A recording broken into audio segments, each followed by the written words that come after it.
السلام علیکم ورحمۃ اللہ وبرکاتہ۔ جی ناظرین، آج کے اس ویڈیو میں ہم آپ کو ایک بہت اہم خبر سے آگاہ کرنے جا رہے ہیں،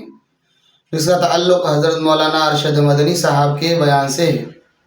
آپ سے گزارش ہے کہ ایک پیغام سمجھ کر اس ویڈیو کو پورا دیکھیں اور ویڈیو کو لائک کر کے شیئر ضرور کریں۔ چلتے ہیں اصل خبر کی طرف۔ ناظرین اکرام، آپ کو بتا دیں کہ حضرت مولانا ارشد مدنی صاحب نے اپنے بیان میں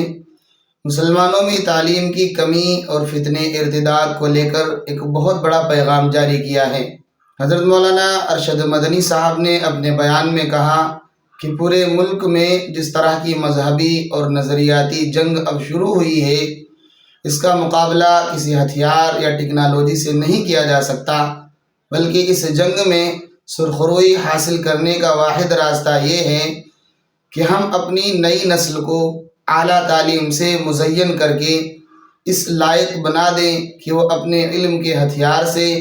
اس نظریاتی جنگ میں مخالفین کو شکست سے دوچار کر کے کامیابی اور کامرانی کی وہ منزلیں طے کر لیں جن تک ہماری رسائی سیاسی طور پر محدود اور مشکل سے مشکل تر بنا دی گئی ہے۔ انہوں نے کہا کہ تعلیم کے بغیر آج کی دنیا میں کوئی قوم ترقی نہیں کر سکتی۔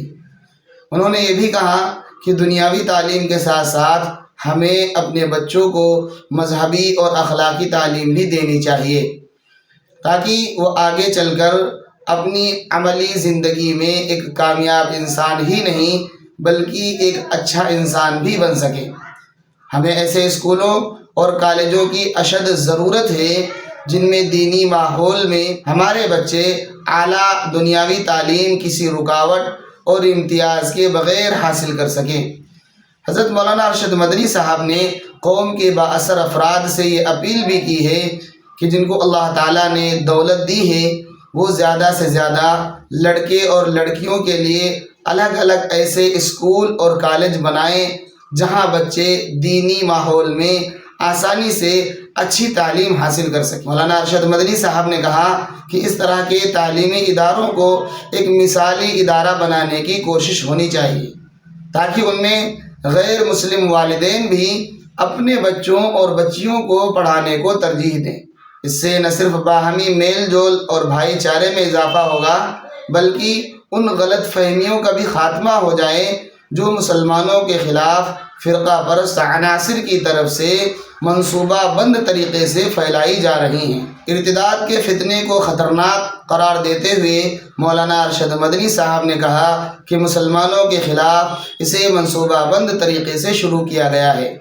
جس کے تحت ہماری بچیوں کو نشانہ بنایا جا رہا ہے۔ اگر اس فتنے کو روکنے کے لیے فوری مؤثر تدبیر نہ کی گئی تو آنے والے دنوں میں صورتحال دھماکہ خیز ہو سکتی ہے۔ ناظرین، دعا کریں کہ اللہ رب العزت ہماری نسلوں کو اعلیٰ تعلیم سے مزین فرمائے اور فتنے ارتداد سے پوری امت کی حفاظت فرمائے۔